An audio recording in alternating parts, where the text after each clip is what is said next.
Ya, SpaceX berhasil meluncurkan dua roket Falcon 9 hanya dalam jeda 38,5 menit.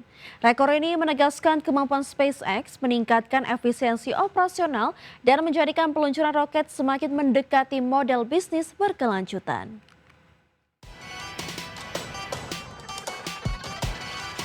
SpaceX memecahkan rekor jeda peluncuran Falcon 9. Dua roket meluncur hanya berjarak 38,5 menit.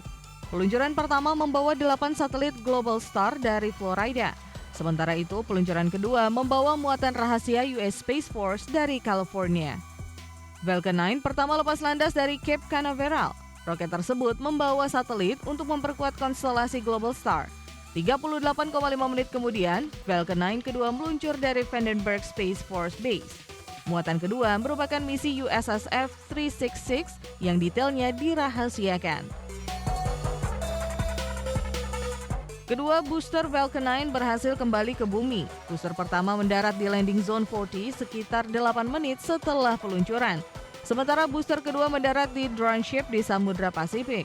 Kemampuan tersebut menekan biaya operasional dan mempercepat kesiapan peluncuran berikutnya. Rekor ini memperkuat strategi SpaceX mengoperasikan roket secara berulang. Rekor sebelumnya tercatat 65 menit pada Agustus 2024. Frekuensi peluncuran yang semakin padat dapat meningkatkan kapasitas layanan satelit dan misi komersial. Efisiensi ini juga memperkuat posisi SpaceX dalam industri peluncuran global. Berbagai sumber IDX Channel. Ya, Crystal Dynamics resmi menampilkan remake game klasik Tomb Raider Legacy of Atlantis untuk platform PlayStation 5. Peluncuran trailer terbaru ini diprediksi akan mendorong pertumbuhan penjualan di sektor industri game global. Pengembang game resmi memperkenalkan game Remaining Tomb Raider Legacy of Atlantis untuk PS5. Warlaba game ikonik ini hadir kembali dengan peningkatan grafis dan visual modern. Peluncuran trailer ini mendapatkan respon positif dari jutaan penggemar game di seluruh dunia. Lantas, perusahaan optimistis judul baru ini bisa jadi katalis penjualan perangkat konsol. Dari sisi teknis, game ini menawarkan peningkatan mekanisme combat dan progression karakter dari versi klasik 1996. Pengembangan memanfaatkan performa konsol generasi baru untuk menghasilkan visual 4K dan animasi responsif. Fitur eksplorasi dan teka-teki juga dirancang lebih interaktif bagi para pemain. Hasilnya, pengalaman bermain menjadi lebih realistis dan modern. Dari sisi ekonomi, strategi daur ulang properti intelektual klasik menjadi skema bisnis berkeselamatan tinggi. Pengembang dapat menekan risiko kegagalan dengan memanfaatkan basis penggemar loyal sejak versi original. Investasi dana pada pengembangan grafis ditempatkan sebagai strategi menggait generasi gamer baru. Namun, tantangan biaya produksi game AAA masih cukup tinggi di industri global.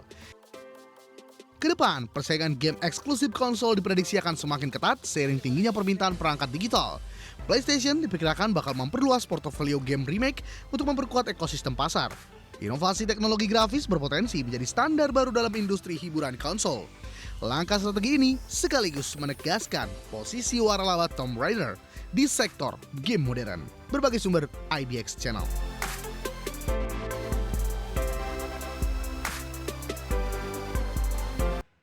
Anda menyaksikan Teknis pemirsa, LG Electronics menyiapkan robot humanoid bipedal generasi baru untuk diperkenalkan pada kuartal pertama 2027.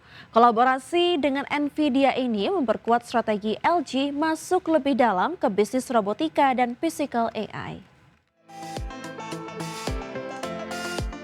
LG Electronics menargetkan pengenalan robot humanoid bipedal pada kuartal pertama 2027. Robot ini dikembangkan bersama Nvidia melalui nota kesepahaman di bidang robotika. Langkah ini menunjukkan pergeseran LG dari perangkat elektronik menuju bisnis robotika. Sebelumnya, LG juga telah mengembangkan robot Cloyd untuk kebutuhan rumah dan industri. Robot tersebut akan menggunakan modul komputasi Nvidia Jetson Thor. Sistem ini dipadukan dengan Isaac GR00T sebagai model dasar untuk robot humanoid. Nvidia juga menyediakan Holoscan for Robotics untuk mendukung kebutuhan keselamatan robot. Kombinasi ini memungkinkan robot memproses informasi dan menjalankan fungsi AI secara langsung. Sementara itu, pengembangan robot tidak hanya melibatkan LG Electronics. LG Idotech akan menyumbang teknologi sensor, sedangkan LG Energy Solution menyediakan baterai. LG Electronics sendiri akan memasok aktuator sebagai komponen penggerak robot. Ekosistem ini membuka peluang monetisasi dari perangkat utama hingga komponen robotika. Kolaborasi LG dan Nvidia juga menyasar pengembangan physical AI dan pabrik berbasis kecerdasan artifisial. Keduanya telah mengembangkan AI Factory untuk robotika, mobilitas, dan infrastruktur data center. LG dapat memanfaatkan data produksi serta teknologi manufaktur untuk memperkuat pengembangan robot.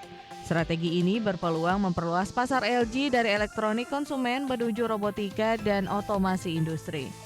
Berbagai sumber IDX Channel. Kita ke informasi pertama pemirsa. Dalam rancangan APBN tahun anggaran 2027, pemerintahan Presiden Prabowo Subianto merencanakan belanja negara 2027 sebesar Rp4.097,2 triliun untuk mendorong pertumbuhan ekonomi sebesar 6% dan mempercepat peningkatan kesejahteraan masyarakat. Dalam rancangan APBN tahun anggaran 2027, pemerintahan Presiden Prabowo Subianto merencanakan belanja negara tahun 2027 sebesar Rp4.097,2 triliun untuk mendorong pertumbuhan ekonomi yang lebih tinggi sebesar 6% dan mempercepat peningkatan kesejahteraan masyarakat. Nilai belanja tersebut meningkat dari alokasi APBN 2026 sebesar Rp3.842,7 triliun. Anggaran ini akan difokuskan pada 8 program kerja prioritas nasional, yakni kedaulatan pangan, kemandirian energi dan air, pendidikan, kesehatan, hilirisasi dan industrialisasi, infrastruktur perumahan dan ketahanan bencana, penguatan ekonomi kerakyatan dan pembangunan desa serta penurunan kemiskinan. Untuk itu, arsitektur RAPBN tahun 2027 didesain tetap ekspansif, secara kolaboratif, terarah, dan terukur untuk mendorong pertumbuhan ekonomi lebih tinggi dan sejahtera lebih cepat. Sinergi kebijakan fiskal, moneter, sektor keuangan, dan danantara harus bekerja sinergis dan semakin solid. Prabowo menambahkan bahwa berbagai sasaran tersebut akan dijaga melalui reformasi fiskal yang holistik dan konsisten. Langkah yang disiapkan meliputi optimalisasi pendapatan negara, meminimalkan kebocoran penerimaan, melanjutkan efisiensi belanja, mendorong perlindungan sosial agar semakin tepat sasaran, serta mengembangkan pembiayaan yang inovatif dan berkelanjutan. Tim Liputan IDX Channel.